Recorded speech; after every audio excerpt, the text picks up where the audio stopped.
তো আজকে আমরা পড়বো এই চ্যাপ্টার মোটামুটি সবচেয়ে বলা যায় গুরুত্বপূর্ণ টপিক হচ্ছে অধক্ষেপের যে ম্যাথগুলো, অর্থাৎ দুইটা যোগ আমাদেরকে দিয়ে দিবে। এই দুইটা যোগ দিয়ে আমাদের বলবো যে এখানে কোন একটা নির্দিষ্ট যোগে অধক্ষেপ পড়ে কিনা, মানে দুইটা যোগ দিবে, দিয়ে দেখা যাবে যে এদেরকে মিক্সড করলে একটা বিক্রিয়া হবে। তো বিক্রিয়াতে নতুন করে হয়তো বা দুটা বা একাধিক যেগুলো উৎপাদ তৈরি হয়, এদের মধ্যে কোনো উৎপাদে অধক্ষেপ পড়ে কিনা এই টাইপের ম্যাথ আমাদের করতে দিবে। তো এই ধরনের ম্যাথ করার ক্ষেত্রে আমাদের একটা বিষয় জানতে হবে, সেটাকে বলা দ্রাব্যতা গুণফল নীতি বলা হয়। মানে আমাদের যে আয়নিক গুণফল আর দ্রাব্যতা গুণফল যে এর আগে আমরা পড়ে আসছিলাম, তো সেই আয়নিক গুণফল আর দ্রাব্যতা গুণফলের মধ্যে আমাদের একটা কম্পেয়ার করতে হবে। কম্পেয়ার করে দেখবো যে মানটা কেমন আসলে অধক্ষেপ পড়ে কিনা এগুলো আমরা বুঝতে পারবো এখান থেকে।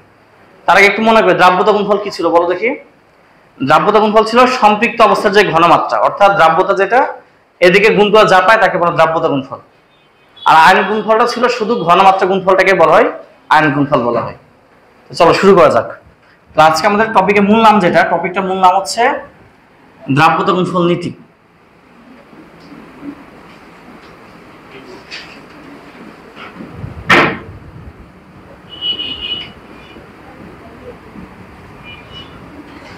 টপিকটার মূল নাম হচ্ছে দ্রাব্যতা গুণফল নীতি। তো আমরা একটা গল্প দিয়ে লেকচারটা শুরু করি। সেটা হচ্ছে, ধরে নাও একটা লোক অনেক আগে মারা গেছে। তো মারা যাওয়ার পরে ওর একটা ছেলে আছে, বাট ওই ছেলেটা খুবই মানে অভাব-অনটনের ভিতরে দিন কাটায়। মানে খেতে খামারে কাজ করে বেড়ায়, দিন মজুরে কাজ দেয়, কাজ করবো যা টাকা পায় এই টাকা নিয়ে সে আর কি চলে, বউ বাচ্চা নিয়ে চলতেছে।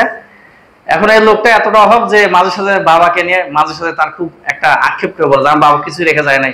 হ্যাঁ, মাঝে সাথে মনে অজান্তে বাবাকে দেখা যায় দুই চারটা উল্টোপাল্টা কথাও বলে। তো বাবার প্রতি বেশ একটা ক্ষোভ আছে আর কি। তারপর হঠাৎ করে একদিন রাত্রেবেলা স্বপ্ন দেখতেছে, বাবার স্বপ্নের মধ্যে এসে বলতেছে, এই তুমি আমাকে এত যে গালিগালাজ করো, তোমার আমি কত কি করে রেখে আসছি জানো? তো তোমার কিছুই করেনি। তো না, তোমার অনেক কিছু করে আসছি। আমাদের অমুক জায়গাটা জমি আছে, এই জমিটা উত্তর কর্নারে গিয়ে তুমি মাটি খনন করবে, তো ওখানে আমি একটা স্বর্ণের কলসে করে আমি হচ্ছে কিছু স্বর্ণ মুদ্রা রেখে আসছি তোমার জন্য। এবার লোকটা খুশি। বাবা বলছে যে একদম মানে ভোর হওয়ার আগে সবাই চলে যাও, তুমি চলে যাও, চলে গিয়ে ওগুলো নিয়ে চলে আসো।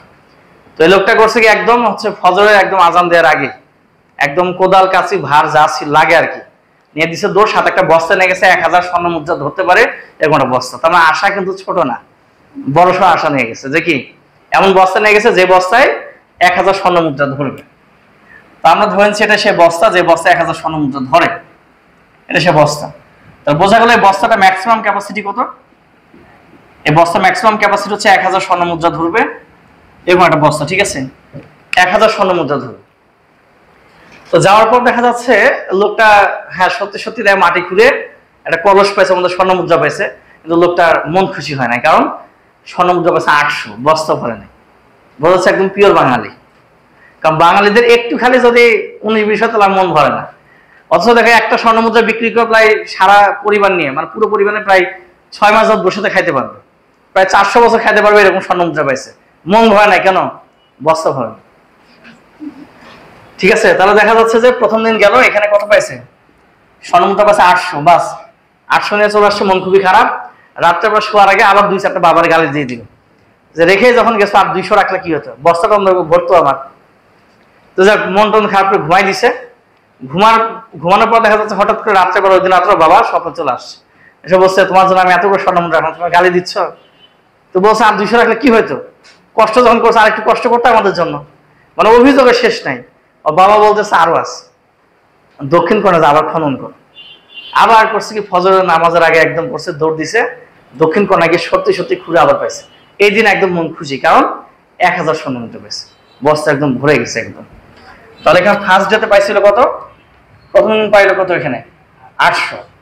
সেকেন্ড দিন গেছে, দ্বিতীয় দিন যাওয়াতে সে দেখা যাচ্ছে ভাই 1000, পুরোপুরি 1000 স্বর্ণ মুদ্রা পাইছে, বস্তা ভরে চলে আসছে, মহা খুশি। এবার যাক, বাবা এত না একটা কাজ করছে, ঠিক আছে। তারপর করছে কি, আশেপাশে এলাকায় যতগুলো মসজিদ ছিল প্রত্যেকটা মসজিদে হুজুরকে কিছু হাদিয়া দেওয়া হয়েছে, বাবার নামে কিছু দোয়া করে দিন। হুজুরে এত ভালো দোয়া করছে যে ওর বাবা একদম হেভি খুশি হয়ে গেছে। হ্যাঁ, মানে আল্লাহর বাবার প্রতি রহমত দান করছে আর কি কবরে। দেখা গেছে যে ওই দিন রাত্রে আবার স্বপ্ন দেখতেছে, বলছে যাক তোমার প্রতি আমি এতদিন পর খুশি হলাম, তুমি এতদিন আমার সঙ্গে ভালো কথা বলছো, তো তুমি যেহেতু অনেক আমাকে খুশি করছো, তোমাকে আমি খুশি করে দিই। মাঝখানে আর একটা আছে, দুই কর্নারতে 2 বানি আসছে, মাঝখানে একটা আছে। পরদিন দিচ্ছে আবার দৌড় দেওয়ার পর যাওয়ার পর ঘুরে সত্যি সত্যি পাইছে, এবার করছে বিপদ। তো থার্ড ডেতে যেদিন গেল, এদিন বিপদে পড়ে গেছে কিভাবে? ও এই দিন পাইছে হচ্ছে 1200, কিন্তু বস্তায় ধরে কত 1000, তাহলে বস্তায় 1000 ধরে বাট পাইছে 1200। এখন সে চিন্তা করছে বাকি 200 কি করবো। এখন যদি আমি এই বস্তাটা নিয়ে যদি বাসায় যাই আর এসে যদি আমি 200 আবার নিতে আসি, তাহলে দেশের নাম বাংলাদেশ, চলে রাখা সব চুরি করে চলে যাবে মানুষ। তখন চিন্তা হচ্ছে এক কাজ করা যাক। ও একদম করছে কি, ওর শার্ট খুলে ওই শার্টের মধ্যে পোটলা বাচ্ছে, বাকি 200 উঠেছে শার্টে। তো এক হাতে হচ্ছে 200 আর এক হাতে 1000 নিয়ে বীর বাদু চলে গেছে বাসায়। আর তোমাদের কাছে আমার প্রশ্ন হচ্ছে, যেদিন 800 পেলো ওই দিন বস্তা ম্যাক্সিমাম ক্যাপাসিটি কত ছিল? 1000। যেদিন 1000 পাইছে ওই দিন বস্তা ম্যাক্সিমাম ক্যাপাসিটি 1000। যেদিন 1200 পাইছে ওই দিন ম্যাক্সিমাম ক্যাপাসিটি 1000। তার মানে ম্যাক্সিমাম ক্যাপাসিটি কিন্তু চেঞ্জ হচ্ছে না, চেঞ্জ হচ্ছে ডেইলি অ্যামাউন্ট। তো যে জিনিসটা চেঞ্জ হয় না একদম ফিক্সড, তো ম্যাক্সিমাম ক্যাপাসিটি যেটা, এটাকে মূলত আমরা বলে থাকি হচ্ছে দ্রাব্যতা গুণফল, কেএসপি যেটা। আর ডেইলি অ্যামাউন্ট যেটা যেটা চেঞ্জ হচ্ছে, এটাকে আমরা বলে থাকি আয়নিক গুণফল, কেআইপি। তার মানে এখান থেকে বোঝা গেল দ্রাব্যতা গুণফলের মানটা হচ্ছে আসলে নির্দিষ্ট হয়, এটা হচ্ছে ম্যাক্সিমাম মান। আর আয়নিক গুণফলের মানটা কিন্তু চেঞ্জ হতে পারে, এই মানটা ম্যাক্সিমাম মান থেকে ছোট হতে পারে, বড় হতে পারে, সমান হতে পারে। তাহলে এখানে একটা পয়েন্ট একটু লিখে নাও, লিখো নির্দিষ্ট তাপমাত্রায়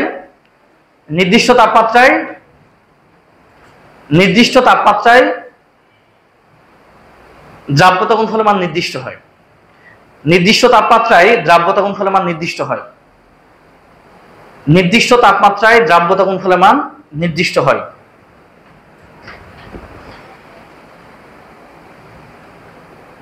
নির্দিষ্ট তাপমাত্রায় দ্রাব্যতা গুণফলের মান নির্দিষ্ট হয়। আচ্ছা, এবার আয়নিক গুণফলের ক্ষেত্রে একটা তথ্য লিখে নাও, লিখো একই তাপমাত্রায় আয়নিক গুণফল বিভিন্ন হতে পারে। একই তাপমাত্রায় আয়নিক গুণফল বিভিন্ন হতে পারে। একই তাপমাত্রায় আয়নিক গুণফল বিভিন্ন হতে পারে। একই তাপমাত্রায় আয়নিক গুণফল বিভিন্ন হতে পারে। তাহলে আমি যতক্ষণ পর্যন্ত তাপমাত্রা চেঞ্জ করব না, ততক্ষণ পর্যন্ত আমার দ্রাব্যতা গুণফল মানটা সেম থাকে। দ্রাব্যতা গুণফল মানটা কিন্তু তাপমাত্রার উপর ডিপেন্ড করে। তাপমাত্রা চেঞ্জ করে ফেলবো, দ্রাব্যতা গুণফল মান চেঞ্জ হবে। কিন্তু আয়নিক গুণফল কিন্তু একই তাপমাত্রা তুমি বিভিন্ন রকম পরিমাণ দিতে পারো। ঠিক বিষয়টা তরকারিতে লবণ দেওয়ার মতো। আমি তরকারিতে যখন লবণ দিব, আমি চাইলে লবণ কম দিতে পারি, চাইলে স্বাদ মতো লবণ দিতে পারি, চাইলে বেশি করে লবণ দিতে পারি যাতে কেউ না খেতে পারে। এখন ধরেন আমি চাইলে লবণ কম দিতে পারি, এটা আমার ইচ্ছা। চাইলে আমি একদম স্বাদ মতো লবণ দিলাম, আর যতটুকু প্রয়োজন ঠিক ওই পরিমাণ লবণ দিলাম। চাইলে কিন্তু আমি তার থেকে বেশি দিতে পারবো। তার মানে এটা হচ্ছে আয়নিক গুণফলের সাথে রিলেটেড হচ্ছে যেটা। আর স্বাদ মতো লবণ যেটা, সেটা হচ্ছে দ্রাব্যতা গুণফল। অর্থাৎ যে জিনিসটা চেঞ্জ হবে না, যার মানটা নির্দিষ্ট, তো ম্যাক্সিমাম মান যেটা, সেটা মূলত হচ্ছে দ্রাব্যতা গুণফল। আর যে মানটা চেঞ্জ হয় তাকে আমরা বলবো হচ্ছে আয়নিক গুণফল। এই কারণে কিন্তু বলা হয় সম্পৃক্ত অবস্থার আয়নিক গুণফল কিন্তু দ্রাব্যতা গুণফল। এই জায়গাটা ক্লিয়ার হয়ে গেল। দেখো, তাহলে সম্পৃক্ত অবস্থার যে আয়নিক গুণফল, সেটাকে আমরা কি বলতে পারি? দ্রাব্যতা গুণফল বলতে পারি। তাহলে এটা একটু লিখে নাও, সম্পৃক্ত অবস্থার আয়নিক গুণফলই হবে দ্রাব্যতা গুণফল। সম্পৃক্ত অবস্থার আয়নিক গুণফলই হবে দ্রাব্যতা গুণফল। সম্পৃক্ত অবস্থার আয়নিক গুণফলই হবে দ্রাব্যতা গুণফল। এখন এখান থেকে আমরা 3টা কেস দেখলাম।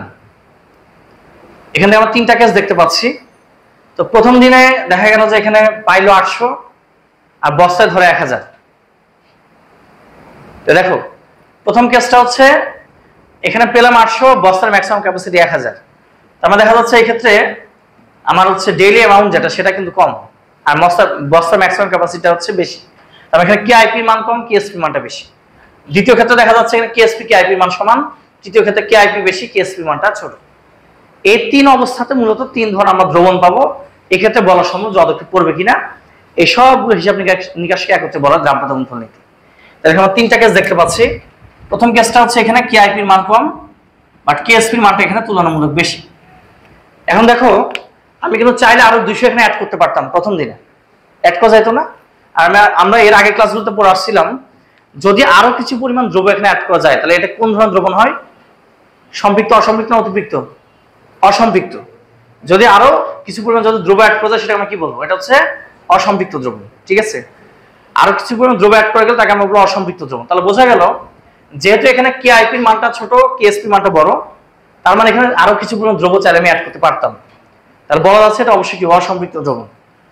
তাহলে এখান থেকে দেখলাম কেআইপির মান যদি কেএসপির মান ছোট হয়, অর্থাৎ দ্রাব্যতা গুণফল চাইতে যদি আয়নিক গুণফল মান ছোট হয়, এটাকে আমরা বলবো অসম্পৃক্ত দ্রবণ। এটাকে বলবো অসম্পৃক্ত দ্রবণ। এখন বলো দেখি, অসম্পৃক্ত দ্রবণে কি পদক্ষেপ পড়বে না পড়বে না? পড়বে, কোনো চান্সই নাই। তাহলে এক্ষেত্রে পদক্ষেপ পড়ে না। এক্ষেত্রে অদক্ষেপ সৃষ্টি করবে না।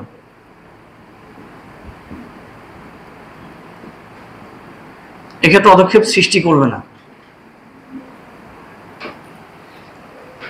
তাহলে এখানে আমরা দেখতে পাচ্ছি আয়নিক গুণফলের চাইতে যদি দ্রাব্যতা গুণফলের মান বেশি হয়, কিংবা উল্টো দিকে যদি আমরা বলি দ্রাব্যতা গুণফলের চাইতে যদি আয়নিক গুণফলের মানটা কম হয়, এক্ষেত্রে অদক্ষেপ সৃষ্টি করে না।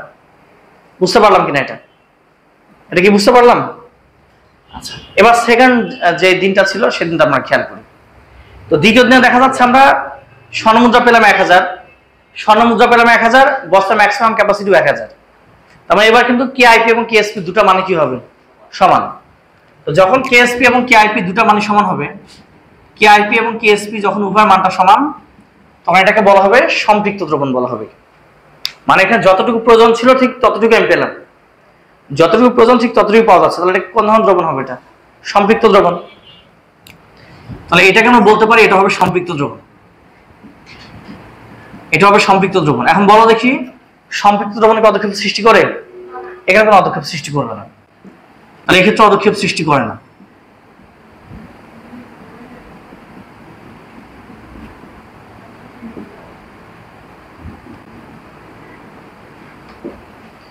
এক্ষেত্রে অদক্ষেপ সৃষ্টি করে না। তাহলে এটা হচ্ছে সম্পৃক্ত দ্রবণ। তৃতীয় কেস দেখা যাচ্ছে এখানে স্বর্ণমুদ্রা পাচ্ছি 1200, ম্যাক্সিমাম ক্যাপাসিটি 1000।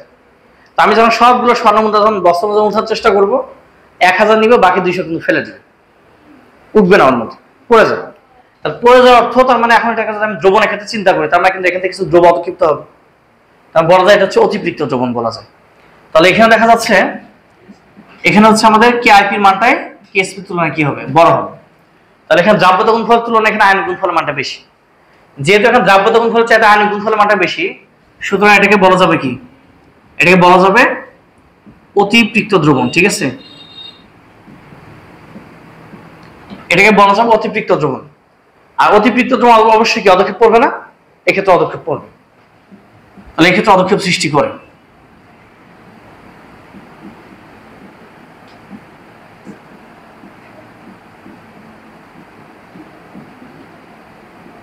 এক্ষেত্রে অদক্ষেপ সৃষ্টি করে। তাহলে আমরা দেখতে পাচ্ছি এই তিনটা কেসের মধ্যে একটা লাস্ট কেস যেটা একমাত্র এই কেসটার ক্ষেত্রে অদক্ষেপ পড়ে, এটা আমাদের মনে রাখতে হবে। তাহলে আমরা আয়নিক গুণফলের মান যেটা পাবো, এই মানটা যদি দ্রাব্যতা গুণফলের চাইতে ছোট হয় কিংবা সমান হয়, অদক্ষেপ পড়বে না। আর আমাদের প্রাপ্ত মান যদি দ্রাব্যতা গুণফলের তুলনায় বেশি হয়ে যায়, সেক্ষেত্রে অদক্ষেপ পড়বে। এই জিনিসটাকে মূলত বলা থাকে দ্রাব্যতা গুণফল নীতি। বুঝতে পারলাম? এটা একটা নাম ছিল দ্রাব্যতা গুণফল নীতি। এটার উপর ভিত্তি করে মূলত আমরা বলতে পারি যে দুটা দ্রবণ মিক্সড করা হলে নির্দিষ্ট কোন যোগ অদক্ষেপ পড়ে কিনা এখান থেকে আমরা বের করতে পারবো। ক্লিয়ার এটা? তোমাদের কাছে একটা প্রশ্ন হবে, দেখি তো একটু কমন সেন্সে অ্যান্সার দাও তো। আচ্ছা, প্রশ্ন আমাদেরকে কি কেএসপি দেওয়া থাকবে না কি আইপি দেওয়া থাকবে? কেএসপি দেওয়া থাকবে, কারণ ওটা মান চেঞ্জ হয় না। আর আমরা বের করবো যেটা, সে হচ্ছে কেআইপি। আমরা কেআইপি বের করার পর এখন কম্পেয়ার করে দেখবো যে আসলে কোন শর্তে পড়ে গেল। একমাত্র এই শর্তটাতে অদক্ষেপ পড়ে, তাছাড়া অদক্ষেপ নর্মালি পড়বে না। বুঝতে পারলাম? তো এখন আমরা টাইপ 2 এর ম্যাথটা, টাইপ 5 এর ম্যাথগুলো করে ফেলি।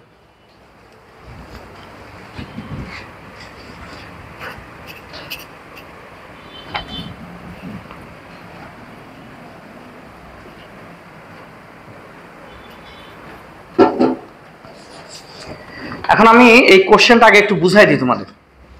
যে কোনো কোশ্চেন আগে আসলে একটা ছবি আকারে নিজের মধ্যে বুঝে নিতে পারলে ম্যাথটা সহজে করা যায়। দেখো, টাইপ 5 এর 1 নম্বর ম্যাথ যেটা, এখানে বলা হচ্ছে যে ক্যালসিয়াম ক্লোরাইড ছিল এখানে একটা বিকারে ছিল ক্যালসিয়াম ক্লোরাইড। এই ক্যালসিয়াম ক্লোরাইডের এখানে পরিমাণ দেওয়া ছিল 10 ml, এবং হচ্ছে 0.01 মোলার 10 ml। পাশে আর একটা হচ্ছে আমাদের সলিউশন দেওয়া ছিল যেটা হচ্ছে পটাশিয়াম ক্রোমেট। এই যে হচ্ছে পটাশিয়াম ক্রোমেটের সংকেত, পটাশিয়াম ক্রোমেট। এটা দেওয়া ছিল 5 ml এবং মান ছিল 0.1 মোলার। এই দুটা সলিউশনকে এখন আমরা একত্রিত করব। এই দুটা সলিউশন এখন আমরা একটা নতুন একটা বড় বিকারে যোগ করে দেব, দুটো একসাথে। এবার একটা বড় বিকারে আমরা করলাম কি, এটা যোগ করলাম। যোগ করলে এখন দেখো প্রশ্নে কিন্তু দেয়া আছে ক্যালসিয়াম ক্রোমেটের এখানে কি আছে, বাট এখানে তো ক্যালসিয়াম ক্রোমেট দেয়া নাই। আসলে এরা বিক্রিয়া করবে আগে, এরা বিক্রিয়া করে মূলত ক্যালসিয়াম ক্রোমেটটা তৈরি করবে। এখন দেখো নরমালি এই যে প্রথমটা ধরবে পরেরটা দ্বিতীয় অংশকে, আর প্রথমটা দ্বিতীয় অংশ ধরবে পরেরটা প্রথম অংশ, অথবা বলতে পারে এটা প্লাস এটা মাইনাস, এটা প্লাস এটা মাইনাস। এই প্লাস ধরবে পরেরটা মাইনাসকে, প্রথমটা মাইনাস ধরবে পরেরটা প্লাস। তাহলে বোঝা গেল এখান থেকে তৈরি করবে কি বলো, পটাশিয়াম ক্লোরাইড তৈরি করবে এখানে ক্যালসিয়াম ক্রোমেট। ঠিক আছে, মানে ক্যালসিয়াম ক্রোমেট এবং পটাশিয়াম ক্লোরাইড এখানে গঠন করে ফেলবে। তাহলে এখানে তৈরি করবে 2 মোল পটাশিয়াম ক্লোরাইড, তার সঙ্গে তৈরি করবে এখানে ক্যালসিয়াম ক্রোমেট। এখন আমাদেরকে প্রশ্নে এই ক্যালসিয়াম ক্রোমেটটার কেএসপি দেয়া আছে এখানে। ক্যালসিয়াম ক্রোমেটে আমরা কেএসপি পাচ্ছি 2.310/2 এটা। এখন আমাদের প্রশ্ন বলতেছে এখানে ক্যালসিয়াম ক্রোমেট অদক্ষেপ উৎপন্ন হয় কিনা, এটা আমাদের বিচার করতে হবে। তো প্রশ্নটা বুঝতে পারলাম কিনা, যেখানে দুইটা বিক্রিয়ার সলিউশন কেমন তাকে বিক্রিয়া নিলাম, নিজেদের মধ্যে বিক্রিয়া করে বিভিন্ন যৌগ উৎপন্ন করে, উৎপন্ন যৌগগুলো থেকে একটা নির্দিষ্ট যৌগের কেএসপি আমাদের দেওয়া থাকবে এই ধরনের ম্যাথগুলোতে, দিয়ে বলবে যে এখানে এটা অদক্ষেপ পড়ে কিনা। এই ধরনের ম্যাথ মোটামুটি প্রায় প্রতি বছরই আসছে এবং তোমাদের কলেজের জন্য অনেক ইম্পর্টেন্ট, দেখো প্রত্যেকটা কলেজে একদম এই ম্যাথটা চলে আসবে এই ধরনের ম্যাথগুলো। এখন তো এটা আমরা সলভ করি, তো এটা সলভ করা খুবই সহজ। এগুলো কিন্তু আবার পরীক্ষা লেখার দরকার, জাস্ট বোঝার জন্য আমি চিত্র আঁকলাম আর কি। এখান থেকে সলভ শুরু। এই ধরনের ম্যাথগুলোতে যেটা কেএসপি দেওয়া থাকবে আমার ভাগ করতে হবে ওই যৌগটাকে। তাহলে আমি ভাগ করবো কোনটাকে বলতো, ক্যালসিয়াম ক্রোমেটকে ভাগ করবো এখানে আমরা। যে যৌগটা কেএসপি দেওয়া আছে ভাগ করতে হবে ওইটাকে। তাহলে এখানে আমরা ক্যালসিয়াম ক্রোমেট যে যৌগটা পাচ্ছি, এই ক্যালসিয়াম ক্রোমেটটাকে আমরা ভাগ করে ফেললাম। তো এটাকে ভাগ করলে পাওয়া যাবে এখানে ক্যালসিয়াম পাওয়া যাবে, চাইলে যে এখানে এ কিউ এগুলো লেখা যায়, ওটা আমি লিখলাম না। আর পাওয়া যাবে এখানে ক্রোমেট আয়ন। এই যৌগমূলকটা যোজনে 2 হয় আর এটা যোজনে হচ্ছে 2 হয়। এখন এখানে আমাদের এস গুলো লেখার প্রয়োজন না, আমরা যেমন এর আগের ম্যাথগুলো করতাম এস লিখতাম, এখানে এস লেখার কিন্তু কোনো প্রয়োজন নাই, কারণ এটা আমরা দ্রাব্য গুণফল বের করবো না, দ্রাব্য গুণফল আমাদের দেওয়া ছিল। আমরা চাচ্ছি আয়নিক গুণফল বের করতে, কেআইপি বের করতে। কেআইপি মানে আয়নিক গুণফল। আবার কেআইপি কে কিন্তু কিউ নরমালি শুধু কিউ দ্বারা প্রকাশ করা হয়, কেআইপি অথবা কিউ দ্বারা একে প্রকাশ করা হয়ে থাকে। ঠিক আছে, এটা একটু মাথায় রাখবো আমরা যে কেআইপি এটাকে কিন্তু অনেক সময় কিউ দ্বারা প্রকাশ করে একই। আচ্ছা, এখন আমি যখন কেআইপি বের করবো আমাদের নিয়ম কি বলছিলাম, নিয়ম হচ্ছে যে ঘনমাত্রাকে গুণ করলে যা পাওয়া যায় সেটাকে বলা হয় আয়নিক গুণফল। তো আমরা এখানে উৎপাদের যে ঘনমাত্রা এদেরকে গুণ করলে কিন্তু আমরা আয়নিক গুণফল পেয়ে যাচ্ছি। ঠিক দ্রাব্য গুণফল যেভাবে বের করতাম একই নিয়ম, যদি কোনো মোল সংখ্যা থাকে সেটা নির্দিষ্ট পাওয়ার দিতে হবে, একদম একই নিয়ম এটা। তাহলে এখান থেকে যদি আমরা কেআইপি লিখতে চাই, এখান থেকে যদি আমরা আয়নিক গুণফল লিখতে চাই, সেক্ষেত্রে বিষয়টা কেমন দাঁড়াচ্ছে এখন দেখো। এই যে এইগুলো ছিল উৎপাদের আয়ন, তাহলে উৎপাদের আয়নগুলো আমরা করলাম কি লিখে ফেললাম, এই যে ঘনমাত্রা দিলাম, কোন সিলিকা থার্ড ব্র্যাকেট দিলে সেটা কি হয়ে যায় ঘনমাত্রা। আবার এখানে ক্রোমেটের আমরা ঘনমাত্রা লিখলাম, এটা ক্রোমেটের ঘনমাত্রা এটা। এখন এখানে কিন্তু অ্যাকচুয়াল গুণ অবস্থাতে এটা আছে, তাহলে উৎপাদের আয়নগুলো লিখে আমরা গুণ করে দিব, আর যদি কোনো মোল সংখ্যা থাকে এটাকে আমরা পাওয়ার দিয়ে দিই। এখানে কোনো পাওয়ার দেওয়ার কোনো বিষয় নেই, এটাকে একটা ইকুয়েশন দিয়ে রেখে দেব। এখন আমাদের কাজ হচ্ছে এই দুটো ঘনমাত্রা বের করে এখানে গুণ করতে পারলেই কেআইপির মান চলে আসবে। কিন্তু আমাদেরকে কিন্তু প্রশ্ন এখানে ক্যালসিয়াম কিংবা ক্রোমেটের ঘনমাত্রা এখানে দেওয়া নেই। এখানে আমরা পাচ্ছি ক্যালসিয়াম ক্লোরাইডের ঘনমাত্রা, এখানে আমরা পাচ্ছি পটাশিয়াম ক্রোমেটের ঘনমাত্রা, কিন্তু আমরা কিন্তু আসলে শুধু ক্যালসিয়ামের ঘনমাত্রা কিংবা শুধু ক্রোমেটের ঘনমাত্রা পাচ্ছি না। তো এই ক্ষেত্রে আমাদের বুঝে শুনে একটু আগাতে হবে। আমাদের এখন কাজ হচ্ছে, আমাদের এখন বর্তমান যে কাজ সেটা হচ্ছে আমাদের এখান থেকে এই ক্যালসিয়াম এবং ক্রোমেটের ঘনমাত্রা বের করতে হবে। আরেকটা বিষয় মাথায় রাখতে হবে, আমরা আসলে ম্যাথ করতেছি কোন পাত্রের জন্য, এখন বলো তো দেখি কোন পাত্রের জন্য ম্যাথ করা হচ্ছে। তৃতীয় পাত্রের জন্য কিন্তু ম্যাথ করতেছি এটার জন্য। তারপর এটা কিন্তু একটা মিশ্রণ। পুরো কেমিস্ট্রিতে তুমি যেখানে যাও, ফার্স্ট পেপার সেকেন্ড পেপার যে কোনো চ্যাপ্টারে যাও, মিশ্রণের সূত্র একটা, মিশ্রণের সূত্র যেটা একটু লিখে রাখি।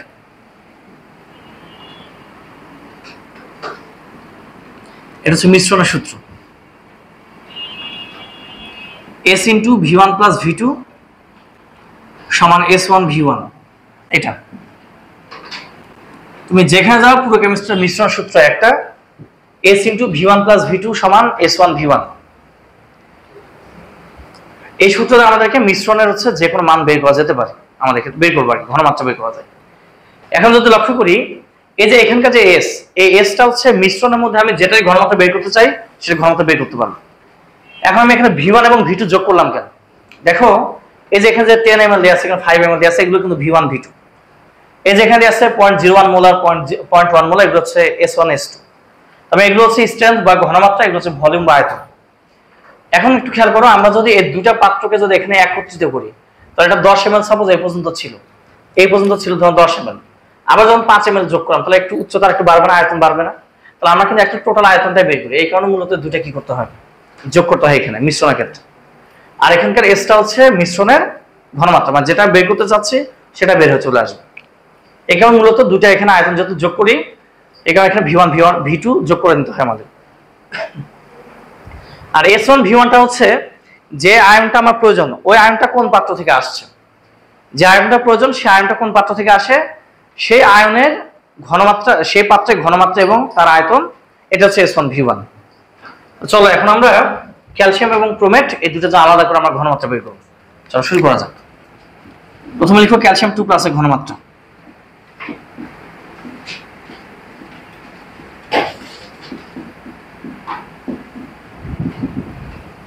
তাহলে আমাদের সূত্র হচ্ছে S into V1 plus V2 S1 V1, এটা বা V1 S1 লিখলে হবে। এসটা সবসময় আগে বলি নরমালি আমরা।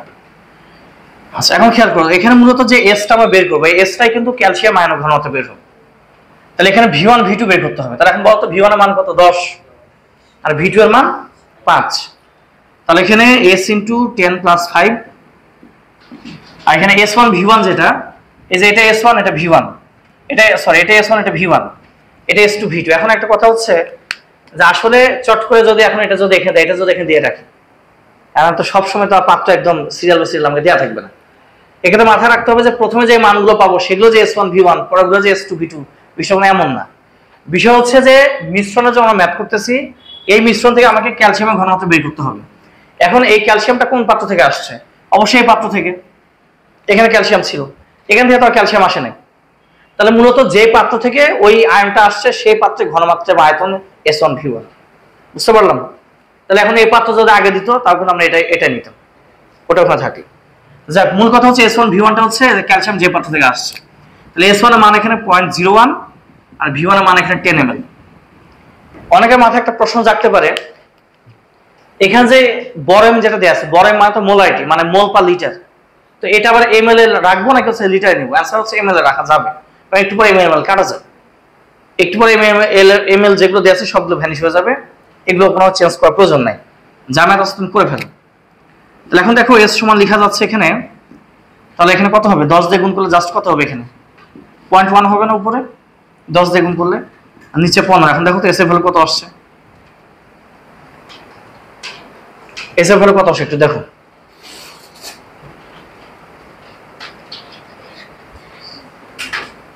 বলো 6.6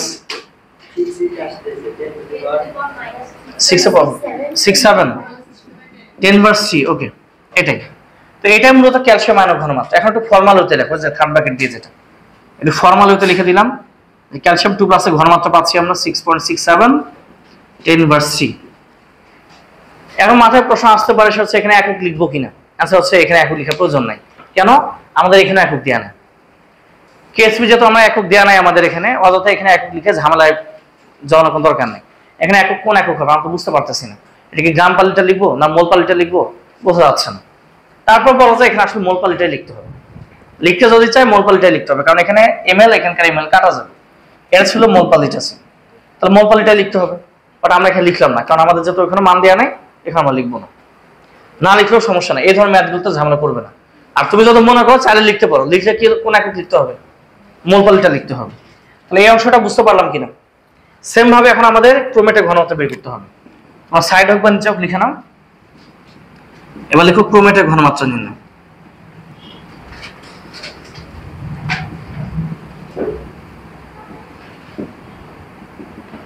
এবার আমরা ক্রোমেটের ঘনমাত্রা বের করব। এখানে যেহেতু আমরা একবার এস লিখে আসছি, পুনরায় আবার এস লিখা একটু খারাপ দেখায়, এস প্রাইম লিখলাম, একটু আলাদা করে দিলাম। এই যে এস প্রাইম দাও, একবার চিহ্ন দিয়ে দাও, এটাকে বলে এস প্রাইম। তাহলে এস প্রাইম V1 + V2, এখানে S2 V2 নিলাম, S2 V2 যেহেতু একবার 1 নিয়ে আসছি, পরে চেঞ্জ করে নিলাম। এখন এখানে S2 V2 হচ্ছে যে পাত্র থেকে ক্রোমেট আয়ন আসছে বিক্রিয়ার আগে যেটা ছিল, ওই পাত্রের আয়তন এবং ঘনমাত্রা হচ্ছে S2 V2। তাহলে বলো তো এখানে S2 V2 এর মান কোন পাত্র, আসলে দ্বিতীয় পাত্র না, এটা এই পাত্রে যে মানগুলো সেগুলো হচ্ছে S2 V2, আর S প্রাইমটা হচ্ছে এখানে ক্রোমেটের ঘনমাত্রা আমরা বের করব। তো চলো মান বসিয়ে দিই। S প্রাইম এখানে V1 এর ভ্যালু ছিল এখানে 10, এখানে V2 এর ভ্যালু ছিল এখানে 5। তো S2 V2 যেটা এখান থেকে আমরা S2 V2 পাচ্ছি কোনটা, এখান থেকে পাচ্ছি আমরা 0.1, এখানে 5 ml। তাহলে এখান থেকে দেখো মান কত আসছে, তাহলে এখানে হচ্ছে S প্রাইম উপরে হবে এখানে 0.5 আর নিচে হবে এখানে হচ্ছে 15। দেখো তো কত আসছে এটা, হ্যাঁ 0.003 এটা একটা জিরো, মান আসছে 0.03। তাহলে এটাই কিন্তু আমাদের ক্রোমেটের ঘনমাত্রা, এটা আমাদের ক্রোমেটের ঘনমাত্রা। তাহলে 0.03 অথবা 3 × 10⁻²2 লেখা যায় একই। এখানে একই কথা, চাইলে তুমি মোল পাল্টে একক লিখতে পারো, না লিখলেও সমস্যা হবে না এই ধরনের ম্যাথগুলোতে। তাহলে আমাদের কাজ ছিল হচ্ছে যে 1 নম্বর সমীকরণে মানগুলো বসানো। আমরা কিন্তু দুটা মান বের করে ফেলছি। এখন এই দুটা মান যদি আমরা এখন 1 নম্বর সমীকরণে বসিয়ে দিই তাহলে আমরা KIP-টা পেয়ে যাচ্ছি, ঠিক আছে? তাহলে KIP-টা এখানে পাওয়া যাবে। তো এখন একটু খেয়াল করো, KIP যদি আমরা বের করতে চাই তাহলে KIP-টা দাঁড়াচ্ছে এখানে আমাদের ক্যালসিয়ামের ঘনমাত্রা ছিল, তার সঙ্গে এখানে ছিল আমাদের ক্রোমেটের ঘনমাত্রা। এই দুটা মান গুণ করতে হবে। তো আমরা অলরেডি মানগুলো পেয়ে গেছি। তাহলে এখানে দেখা যাচ্ছে 6.67 10⁻³ আর এটাকে আমরা এখন করব কি, এই যে 0.03 দ্বারা গুণ করে দিব, একবার গুণ করে দেব, এত কিছু লেখার দরকার নেই। 6.67 10⁻³ একে এখন গুণ করে দাও 0.03 দ্বারা, দেখো তো মান কত আসছে, জোরে বলো। 2.2 10⁻, আচ্ছা 10⁻4। ওকে, যদি আমি একক লিখতাম তাহলে একক কি হতো, মোল স্কয়ার লিটার ইনভার্স 2 হতো না? ওই যে মোল পার লিটার, তাহলে কি হতো, লিটার স্কয়ার মোল ইনভার্স 2 হতো যদি লিখতাম আর কি একক। ওটা একক দেন, এটা আমরা একক লিখি নাই। আর যদি এখানে একক বসাতাম, এটা মোল পার লিটার বসাতাম, এটা মোল পার লিটার, আর এখানে মোল পার লিটার গুণ করলে হতো কি, মোল স্কয়ার লিটার ইনভার্স 2 হতো। আপাতত প্রয়োজন নাই, বাধ্য। এখন আমাকে বলো KIP এর মান বেশি না KSP এর মান বেশি? একটু খেয়াল করো তো, KIP এর মান বেশি না KSP এর মান বেশি? KSP এর মানটা বেশি না? যেহেতু এখানে KSP বেশি KIP কম, তাহলে কি পদক্ষেপ পড়বে? পদক্ষেপ পড়বে না। KIP বেশি হলে কেবল পদক্ষেপ পড়তে পারে। একটু আগে আমরা এই নীতিটাই পড়ে আসলাম। তাহলে এখান থেকে লেখা যায় যেহেতু KIP লেস দেন KSP, KIP-টা সবসময় আগে লিখবো। যেহেতু KIP লেস দেন KSP লিখো, সুতরাং পদক্ষেপ পড়বে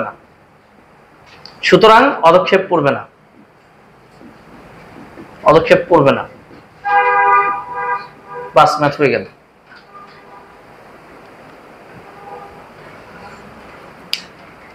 তাহলে এখানে KIP এর মানটা ছিল কি কম আর KSP মানটা বেশি ছিল। তাহলে চাইলে কিন্তু আমরা এখানে আরো কিছু দ্রব্য এখানে অ্যাড করতে পারতাম। সো এখানে পদক্ষেপ পড়ার কোনো চান্স নাই, এটা অসম্পৃক্ত দ্রবণ, বোঝা যাচ্ছে। তাহলে ম্যাথটা বুঝতে পারলাম কিনা, শুরুতে আরেকবার একটু রিভিউ করে দেখো। এই ম্যাথগুলো সলভ করার সিস্টেম হচ্ছে, যে যোগটা KSP দেওয়া থাকবে আমরা ওই যোগটাকে শুধু ভেঙে নিই, ওটা যোজনীগুলো একটু ঠিকঠাক রেখে ভেঙে নিতে হবে। এরপর এখানে S লেখার প্রয়োজন নাই, দ্রাব্যতা গুণফল সময় যেমন আমরা করতাম ওরকম S লেখার প্রয়োজন নাই, কারণ আমরা দ্রাব্যতা গুণফল বের করতাম। এটা শুধু KIP সময় শুধু উৎপাদের ঘনমাত্রাগুলো লিখতে হয়, ঘনমাত্রা গুণফলে KIP বা আয়ন গুণফল লিখে ফেললাম। এখন এই সূত্র দ্বারা, এই যে মিশ্রণের সূত্র দ্বারা আমরা করলাম দুই জায়গায় এই দুটো আয়নের ঘনমাত্রা বের করে ফেলছি।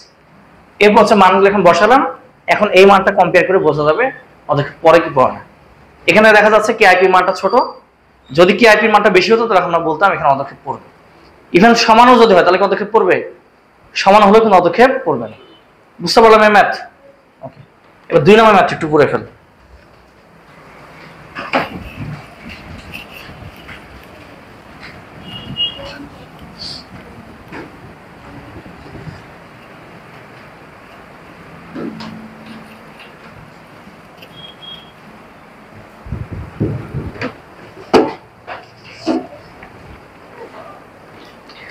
এবারে বলা হচ্ছে 25 ডিগ্রি সেলসিয়াস তাপমাত্রায় সমায়তনের 0.04 মোলার ক্যালসিয়াম ক্লোরাইড এবং 0.01 মোলার সোডিয়াম সালফেট দ্রবণে মিশ্রিত করা হলো।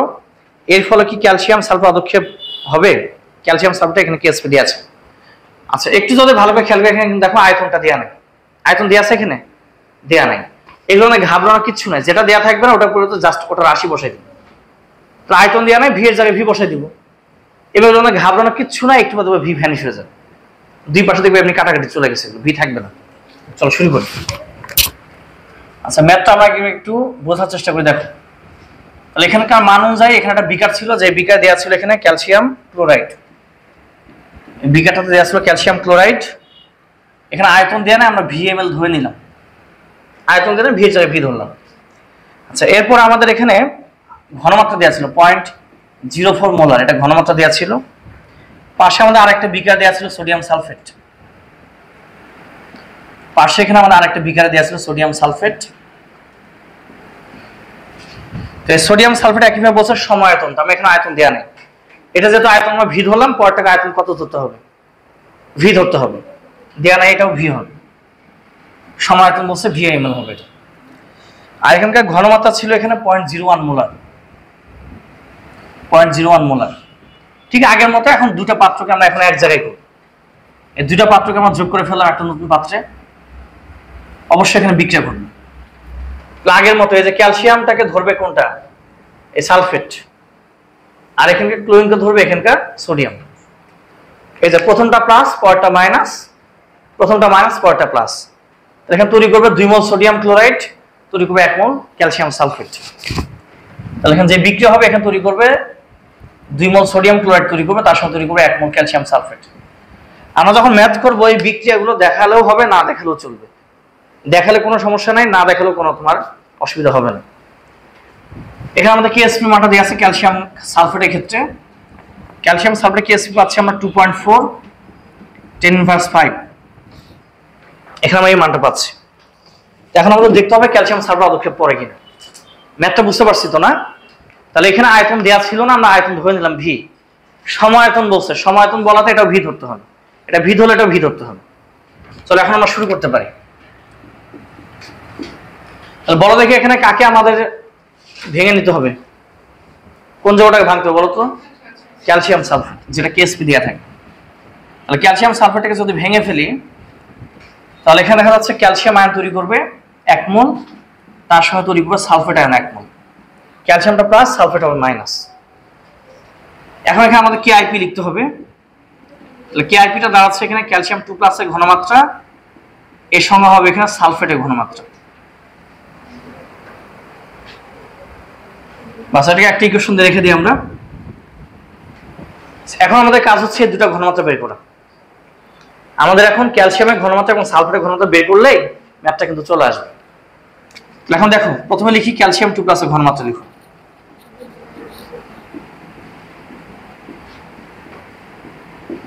ক্যালসিয়াম 2+ এর ঘনমাত্রা লিখতে চাইলে আমাদের যে সূত্র লিখতে হবে, আমাদের মিশ্র সূত্র যেটা S × V1 + V2, এখানে সে S1 V1।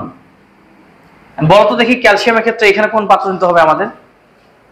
ক্যালসিয়ামের ক্ষেত্রে S1 V1টা কোনটা নিতে হবে? প্রথম পাত্র না? প্রথম নিতে হবে।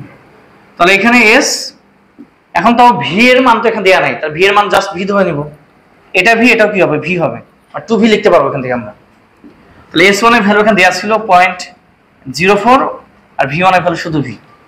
তাহলে এখান থেকে লেখা যায় S × 2V, এদিকে হবে 0.04 × V। এই ভি কাটা যায়, দেখো ভি কিন্তু থাকলো না কিন্তু। তাহলে S সমান এখন লেখা যায় 0.04, একে 2 দ্বারা ভাগ করতে হবে, S চলে আসছে 0.02। একক যদি লিখতে চাও মোলপাল এটা লেখা যায়, যেহেতু এই ম্যাথে একক দেয়া নাই আমরা একক লিখলাম না। লিখতে চাইলে মোলপালটা লিখতে চাইলে মোলপালটা একক লেখা যাবে এখানে। তাহলে এখন যদি লক্ষ্য করি আমরা, তাহলে এখানে ক্যালসিয়াম 2+ এর যে ঘনমাত্রা সেই মানটা পাচ্ছি আমরা 0.02 মোল পার লিটার লেখা যায়। একক না লিখলেও এখানে ঝামেলা হবে না। বুঝতে পারলাম এই পর্যন্ত? ঠিক সেম ভাবে এখন আমাদের সালফেটের ঘনমাত্রা বের করতে হবে। একইভাবে আমরা এখানে সালফেটের ঘনমাত্রা বের করবো ঠিক আগের মতোই। এখানে আমরা S না ধরে S প্রাইম ধরবো, এখানে S1 V1 না ধরে S2 V2 ধরে নিব। এটা কোন পাত্রে জন্য নিতে হবে? দ্বিতীয় পাত্রের জন্য মানটা নিতে হবে আমাদের।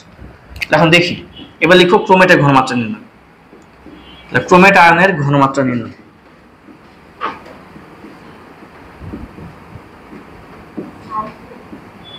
সরি সালফেট আছে, এখানে সালফেটের ঘনমাত্রা বের করতে হবে। তা সালফেটের ঘনমাত্রা বের করবো, তাহলে ঠিক আগের মতো এখানে আমরা S প্রাইম নিয়ে নিলাম, S প্রাইম V1 + V2, এখান থেকে লেখা যায় S2 V2 লেখা যাবে, এখান থেকে S2 V2 লেখা যাবে। তাহলে এখানে S প্রাইম বের করে নিব। একইভাবে V1 এর ভ্যালু ছিল V, V2 এর ভ্যালু V ছিল, তাহলে S2 ভ্যালু আমরা এখান থেকে পেলাম 0.01 মোলার, V2 এর ভ্যালু এখান থেকে পাচ্ছি শুধু V। তাহলে এখান থেকে লেখা যায় S প্রাইম ইনটু 2V, এটা আমরা লিখতে পারবো 0.01 ইনটু V। AV কাটা যাবে, তাহলে এখানে দেখা যায় S প্রাইম সমান লিখতে পারবো 0.01 ডিভাইডেড 2। তাহলে এখান থেকে S প্রাইমের মান চলে আসবে 0.005। তাহলে আমরা মোল পলিটা একক লিখতে পারবো এখানে। তাহলে এটা গেল আমাদের সালফেটের ঘনমাত্রা। তো সালফেটের ঘনমাত্রা বের করে ফেললাম 0.005 একক লিখলে মোল পার লিটার হবে। তো যেহেতু আমরা দুটা আমরা মান বের করে ফেলছি, এখন এই দুটা মান এই যে প্রথম সমীকরণে বসাই দিব, বসালে এখানে আনসার চলে আসে। তাহলে এখন দেখো, তাহলে KIP সমান লেখা যায় এখানে ক্যালসিয়ামের ঘনমাত্রা তার সঙ্গে সালফেটের ঘনমাত্রা।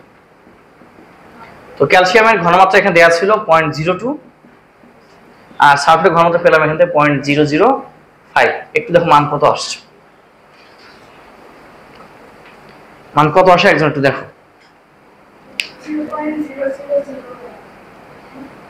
0.0001, তাহলে 1 to 10 ইনভার্স 4 লেখা যায়, তাহলে 1 into 10 ইনভার্স 4 লেখা যাবে।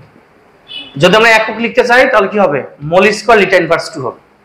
এটা মোল পার লিটার, এটা মোল পার লিটার, এখানে মোল স্কয়ার লিটার ইনভার্স 2। এখানে একক দেয়া না, আমরা একক লিখলাম না, যদি দিত আমরা লিখতাম। আচ্ছা, তাহলে এখন দেখো তো কোন মানটা এবার বড়, দেখো তো এবার KSP বড় না KIP বড়? এবার এখন KIP বড়। যেহেতু KIP এর মানটা বড়, সুতরাং এটা কি হবে, পদক্ষেপ পড়বে। লিখো, সবসময় KIP এর মানটা আগে লিখবা। তাহলে যেহেতু KIP গ্রেটার দ্যান KSP, সুতরাং পদক্ষেপ পড়বে, সুতরাং পদক্ষেপ পড়বে। তাহলে এখানে পদক্ষেপ পড়বে, দেখা যাচ্ছে এখানে KIP মানটা বেশি KSP তুলনায়, সুতরাং এখানে পদক্ষেপ এখানে পড়বে। তাহলে এখন এই ধরনের ম্যাথ পারবো কিনা, পারা যাবে। যদি এখানে আয়তন দেওয়া না থাকে ঘাবড়ানো কিছু নাই, এগুলো আয়তন তুমি ভি জায়গায় ভি ধরে নিবা, এগুলো দেখেন ম্যাথের মধ্যে অটোমেটিক্যালি এগুলো চলে যায়। ক্লিয়ার? তাহলে রিটার্নে যদি এখন আসে এই ধরনের ম্যাথগুলো আশা করি ইনশাআল্লাহ আমরা পারবো। এখন মজার একটা বিষয় হচ্ছে এই ধরনের ম্যাথগুলো দেখা যায় তোমার রুয়েট চুয়েট কুয়েট এগুলোতে দেখা যায় এমসিকিউতে দিয়ে দেয়, এত বড় ম্যাথ এমসিকিউতে দিয়ে রেখে দেয়। অসুবিধা কিছু নাই, এগুলোর জন্য আমরা সাইজ করার মতো সূত্র আমাদের কাছে আছে। চলো ম্যাজিক ফর্মুলা শিখি, 10 সেকেন্ডের মধ্যে ম্যাথটা করা যাবে।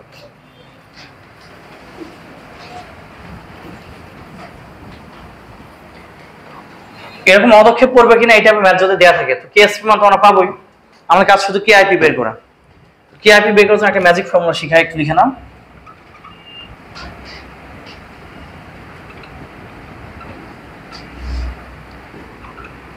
KIP এর ক্ষেত্রে V1S1 এর উপর পাওয়ার X, V2S2 এর উপর পাওয়ার হবে Y, আর নিচে হবে টোটাল V। টোটাল ভি মোট আয়তন, এটার পাওয়ার হবে X প্লাস Y। বাস, মুহূর্তের মধ্যে দেখবে आंसर চলে আসছে KIP মান কত। আমরা যে দুটো ম্যাথ করলাম, আমি দুটো মান তোমাদের দেখাচ্ছি, একদম অ্যাকুরেট মান আসতে হবে, একদম অ্যাকুরেট মান চলে আসবে। এরপর তুমি KSP এর সঙ্গে তুলনা করে ফেলবা, তাহলে বোঝা যাবে এখানে পদক্ষেপ পড়বে না পড়বে না। এখন এখানে X কি Y কি জানলে কিন্তু আমরা ম্যাথটা পারবো। হ্যাঁ, তো X কি Y কি এটা আমরা যা যা বাসায় দাওয়াত দিবে তাদের বাসায় শিখে দিয়ে আসবো, ঠিক আছে? হ্যাঁ, দাওয়াত দিবা না বাসায়? কে কে বাসায় দাওয়াত দিবা তার হাত উঠাও। হ্যাঁ, তোমার চলে যাও, বাকিতে শিখাই। যখন দাওয়াত দিবা তা চলে যাও। হ্যাঁ, শোনাই যে আমি এখন শিখাই দিচ্ছি, বিনা পয়সায় শিখাই দিচ্ছি। এই সূত্রের দাম কিন্তু 5 কোটি টাকা, এই সূত্রের দাম 5 কোটি টাকা। টাকা কিন্তু আমাকে একসময় ফেরত দিবা তোমরা। আমি যখন রিটায়ারমেন্টে চলে যাবো, তোমার চাকরি করবা, প্রতি মাসে আমার বাসায় যে টাকাগুলো দিয়ে আসবে, ঠিক আছে? অল্প অল্প টাকা দিয়ে চলে আসবে, আস্তে আস্তে 5 কোটি টাকা পূরণ করতে হবে তোমাদের। ঋণে থাকলে কিন্তু আজকে তোমরা এগুলোর ক্ষেত্রে X আর Yটা হচ্ছে, একটু লিখে নাও। লিখো, যে যৌগের পদক্ষেপ পড়বে কিনা বের করব। লিখো, যে যৌগের পদক্ষেপ পড়বে কিনা বের করব, যে যৌগের পদক্ষেপ পড়বে কিনা বের করব,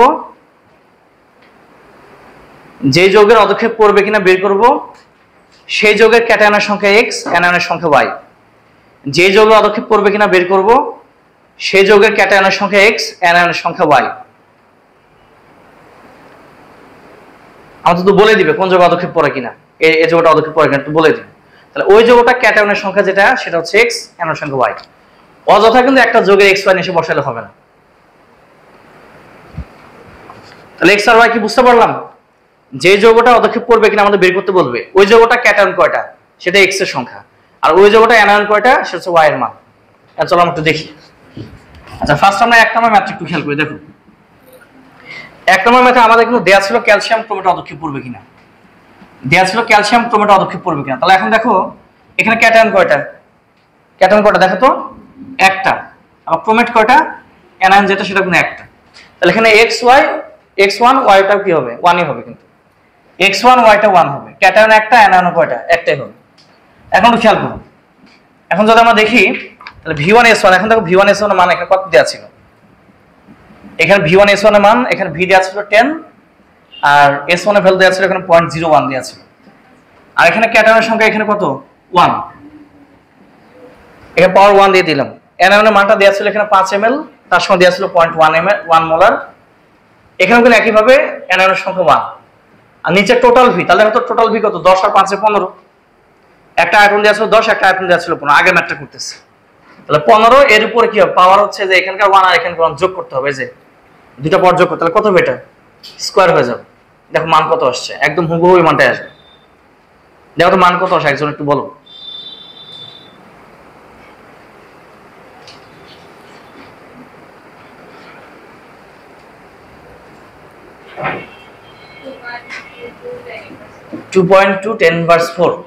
দেখো তো ঠিক এই মানটা আসছিল না একটু আগে আমাদের, একটু দেখো ম্যাথটা দেখো, একবার ম্যাথটা দেখো, একদম সেম মান আসছে না? তাহলে চট করে কিন্তু আমরা এই সূত্র দ্বারা কিন্তু মুহূর্তের মধ্যে আনসার বের করে ফেলতে পারবো। এরপর তুমি কেস বিশেষ তুলনা করে বলবা যে এটা ওদেরকে পরে কিনা। আচ্ছা একইভাবে 2 নম্বর ম্যাথটা দেখাচ্ছি। দেখো অনেকে ভাববা যে এই ম্যাথটা মনে হয় শর্টকাটে হবে না, এটাও হবে। এখানে যদি আয়তন দেওয়া নাই, আমরা ভি এর জায়গায় ভি বসাবো। একটু দেখো 2 নম্বর ম্যাথটা যদি আমরা শর্টকাটে করি তাহলে কি আইপি সমান দাঁড়াচ্ছে এখানে, এই যে এখানকার দেখা যাচ্ছে কি হবে, আয়তনটা ভি আর ঘনমাত্রা দেওয়া ছিল এখানে 0.04, এটা দেওয়া আছে। আর এখানে দেখো ক্যালসিয়াম সালফেট পদক্ষেপ পরে এখানে বের করতে বলছে। তাহলে ক্যালসিয়াম কয়টা, একটা, সালফেট কয়টা, একটা। তাহলে এখানে x এর ভ্যালু 1, y এর ভ্যালু কত, 1। তাহলে এখানে পাওয়ার দিলাম 1। দেন এখানে হচ্ছে পরের বিকারে দেয়া আছে এখানে v আর দেয়া আছে এখানে 0.01, একইভাবে এটা পাওয়ার কত হবে, 1 হবে। আর নিচে টোটাল ভি, এখন দেখো এটাও ভি এটাও ভি, তাহলে টোটাল ভি কত হচ্ছে, 2v হবে না? তাহলে 2v এর উপর পাওয়ার এবার কত দিতে হবে, 1 + 1 স্কয়ার দিতে হবে। তাহলে এখন দেখো এই দুটো যদি গুণ করি তাহলে দাঁড়াচ্ছে এখানে ভি স্কয়ার, আর এই দুটো গুণ করলে 4টা ডিজিট পাবো, তার মানে যেটা। আর নিচে হবে এখানে 4v স্কয়ার। এই ভি স্কয়ার কাটা, এটা কাটাকাটি করলে এটাতে কাটাকাটি করলে দাঁড়াচ্ছে এখানে এই যে মানে 0.000, এই যে 0.0001, অর্থাৎ হচ্ছে 10/4। বাস দেখো তো এই মানটা আসছিল না একটু আগে, তাহলে পাওয়া যাবে তো নাকি? এখন তো রিটার্ন আসুক আর হচ্ছে এমসিকিউ তে আসুক, ইনশাআল্লাহ আমরা খুব সহজেই এই ম্যাথগুলো সলভ করতে পারবো। প্রচুর পরিমাণে ম্যাথ আসে, বুঝতে পারলাম এগুলো।